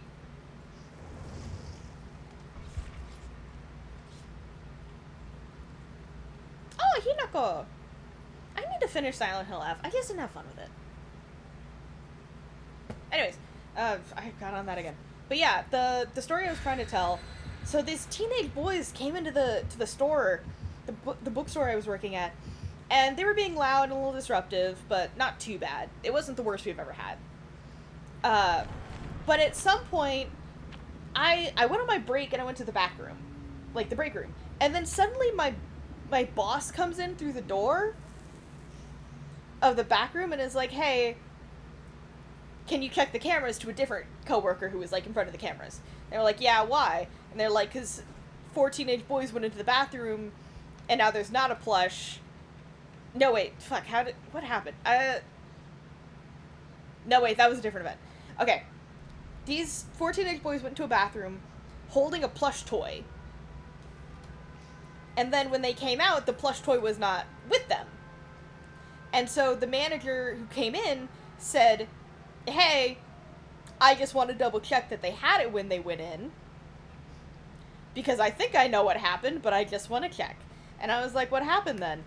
And they said, oh, well, there's a plush toy in the trash bin in the men's restroom, and it's soaked in piss. And I'm pretty sure those boys had it. And if they did, then they're the ones who peed on it. And so they checked the cameras, and in fact, it was those teenage boys who went to the bathroom with that plush toy and left laughing. So it was, in fact, the 4 teenage boys who took a plush toy into the bathroom and peed on it for some fucking reason. That plush toy did not have a good time. We couldn't sell the plush after that because it had pee on it, and we couldn't clean it. So it was just, we had to get rid of it because it was just soaked in pee. It became a joke for a while about pissing with the buds at my store. Fuck, why did I do that? What is wrong with my brain?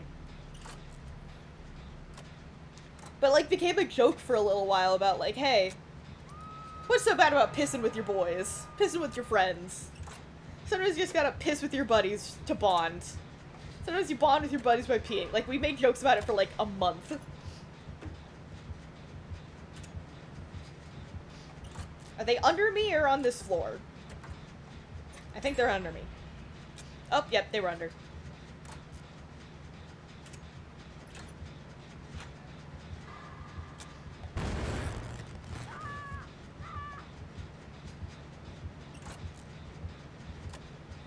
What's funny is that's not even the grossest story, that's just the weirdest. Fuck me.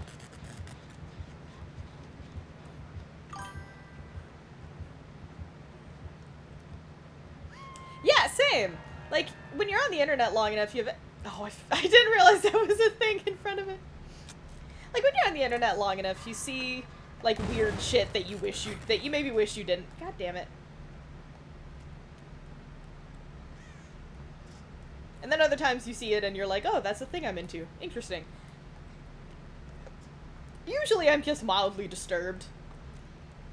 I'll be honest, I'm pretty vanilla in terms of my tastes. But, you can see shit and you're like, oh, that was interesting. And then you see stuff like that and you think either this was a weird, elaborate joke or this is something that those boys were into. And I don't know which one I want it to be or which I'd prefer it to be. I don't think I'd prefer it to be anything. I wish they just didn't do it. And it was a really cute plush, too. I actually wanted to buy it. It was like this big, oversized, like, circle, like, plush toy that had, like, a duck face on it. And it was really soft, and I was like, oh, this would make a really good pillow. Why did I click it that soon? Yeah, that's fair. The internet is a gross, strange place.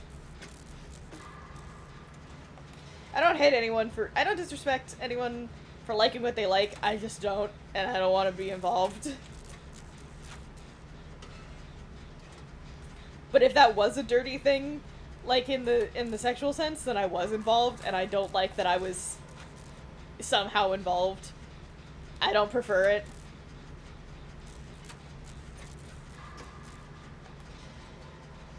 I prefer to be not involved.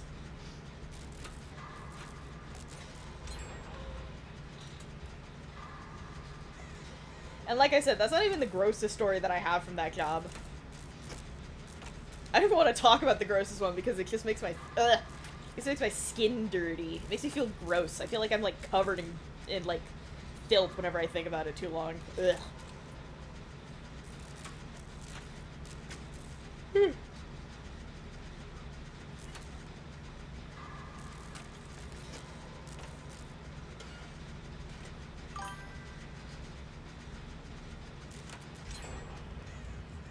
No, it was a duck. It was a duck plushie.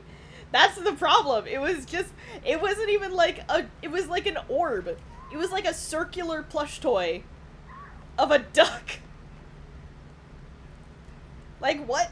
I don't understand. I don't understand people. Also, they didn't pay for it. If they paid for it, whatever. They didn't pay for it. They just took it in the bathroom and did terrible things to that poor duck.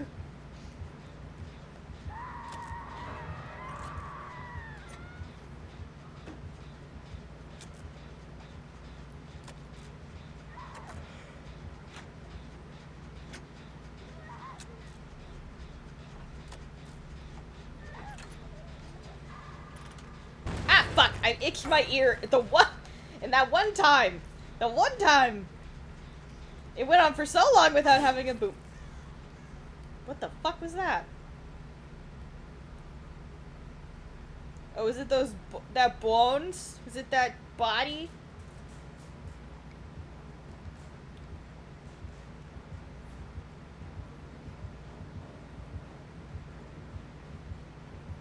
Are you up here or below?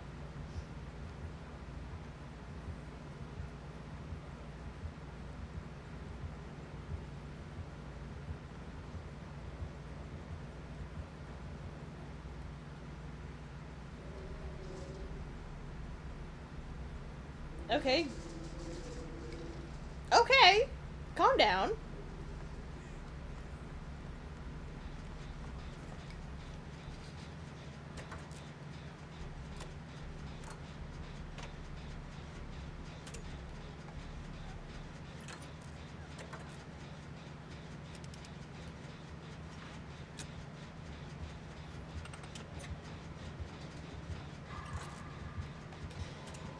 The problem with multi-story maps is that I can't tell if they're on the same floor as me or below me.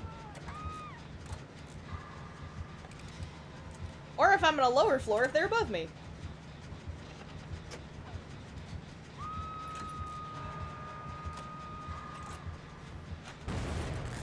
Damn it.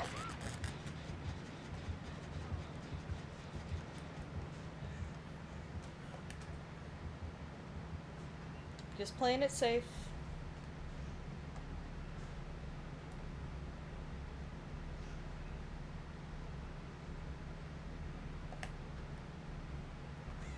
Okay, I think I'm alright.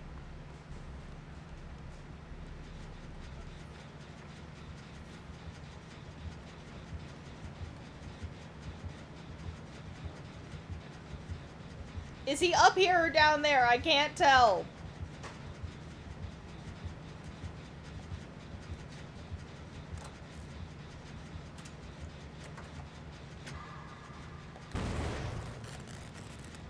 Fuck you!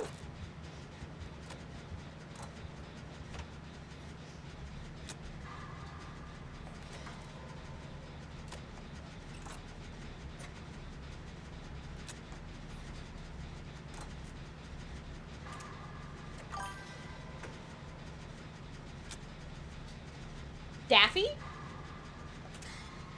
Daffy Duck?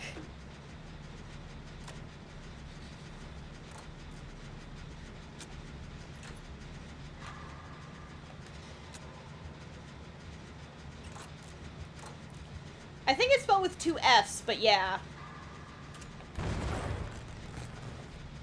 What do you guys call him?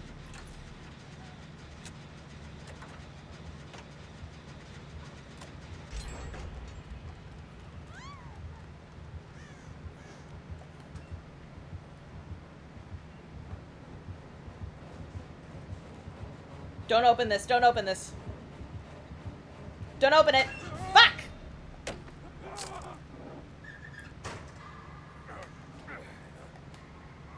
Oh, I kind of like that. That's pretty cool, actually.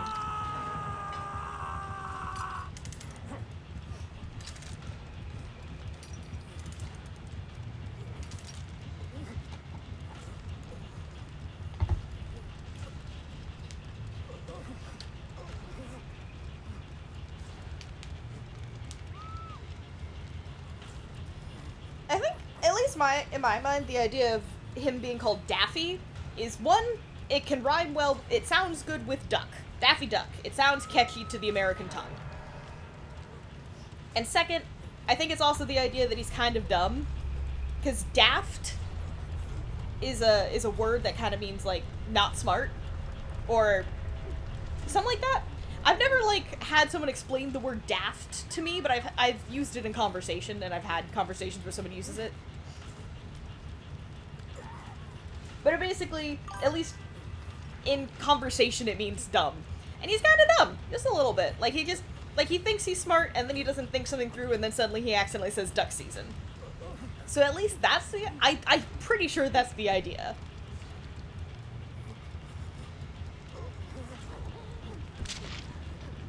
Oh fuck, that angle just, like, fucked its shit.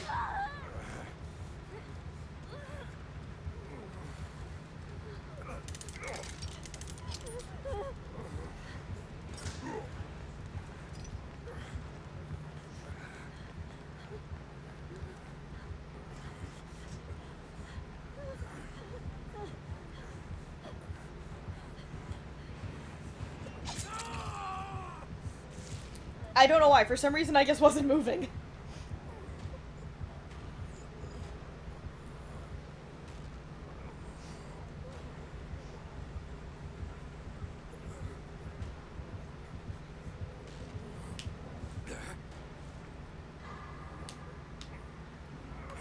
Now I'm curious, what do you guys call the bunny?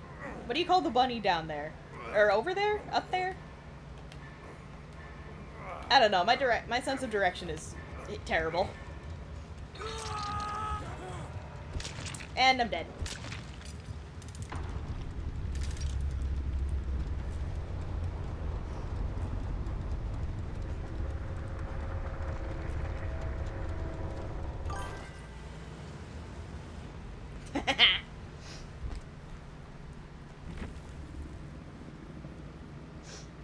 I will say his, oh. Pernalonga? Oh, that makes sense. That makes sense to me. We don't call him that. I don't know why they picked his name. I think it rhymes with bunny in terms of English. Like, in English it sounds good. but it doesn't have like as easy of like a joke with it as Daffy does. But we call them bugs with 2 G's. Buggs. Or at least that's how I've seen it spelled. Bugs. But it sounds good with bunny in the English language, at least. Bugs Bunny just sounds good. Yeah, like that. At least that's how I've seen it spelt. That's how it's said, but I'm pretty sure it's spelt with 2 G's. I just always forget, because it feels like it'd be dumb if it was spelt with 1 G.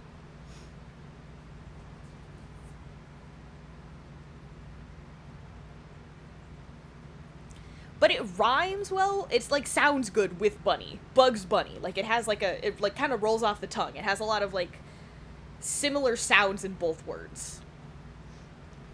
But like I can't come up with a reason why it would make sense character-wise with Daffy, but maybe that's just because I don't know a lot of stuff. Because like other characters have names that work kind of like Daffy's. Yeah, this sound makes sense. Like Porky Pig. Like, yeah, he's pork is another word for pig, and he's a pig. Porky Pig. It rhymes. It sounds like something you'd hear at like a restaurant, like at a barbecue place. Oh, you want the Porky Pig, or something like that. Like it sounds like something that you could hear an American say.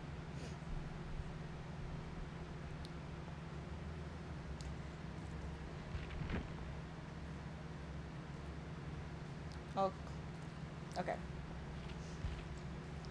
Ooh. I'd do that one. Okay, thank you.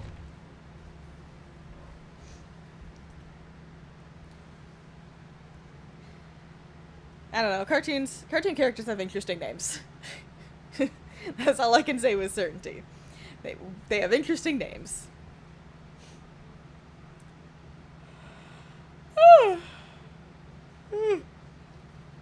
Oh my god.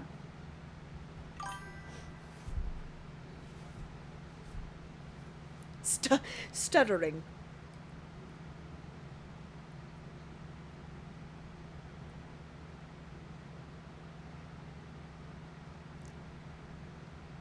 I'm sorry, that's what his name means?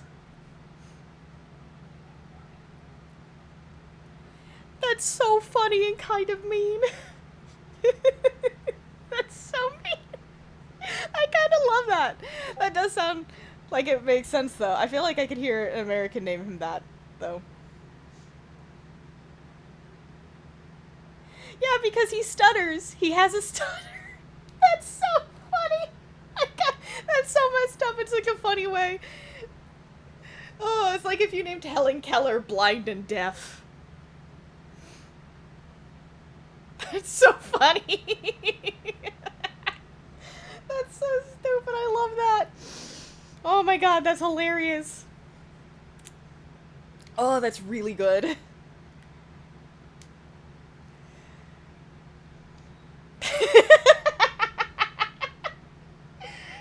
sorry I keep laughing at that. That's just so stupid to me. Oh my god, I'm like tearing up. Oh my god. Oh. Oh, that's funny. That's so funny to me. Oh my god. Okay. Considering how intense the awnings are I think it might be time for me to call it a night. I have been waking up at 6 a.m. for work recently. So that might be affecting when my body wants to sleep. And I also need a shower, so I should probably take that shower and then head to bed. So I think I'm gonna call it for tonight. What a way to end it. What a way to end this. Learning that Porky Pig's name in Portuguese translates to stuttering. That's so silly. That's so good, oh my god. Oh, poor Porky. Poor stuttering. I feel so mean for laughing so much. Oh, that's so funny. Perfect way to end it. The best way to end this. Oh my god. I'm like actually crying a little bit. My eyes are watering. Oh man. Yeah, I think I'm gonna call it a night for now. Oh, thank you for this educational conversation, Zip. This has been interesting. Catalino and fucking Parnalonga. That's pretty good. Oh, there are gonna be some interesting ones out there for sure. Oh, that'll be fun. That's it's a fun idea to do it for sure, at least. Oh man, my eyes are still watering. Okay, I'm gonna stop. I'm gonna stop, and I'm gonna go take my shower so I can stop laughing. I'm stuttering, stuttering. Oh my god. Oh my god. Oh, thank you for watching, everyone who is here and everyone who, watched. I appreciate you stopping by. I might play Dead by Daylight again next time, but I also might go back to Slay the Princess. I haven't decided yet. I've been having a very busy week. Well, technically the last 2 weeks. So I probably won't decide until, like, day of. But it'll be one of the two. So I hope you guys, come join me for that, or look forward to either. But for now, I hope you have a good night, good day, and good morning. And I will see you all next time. Bye-bye.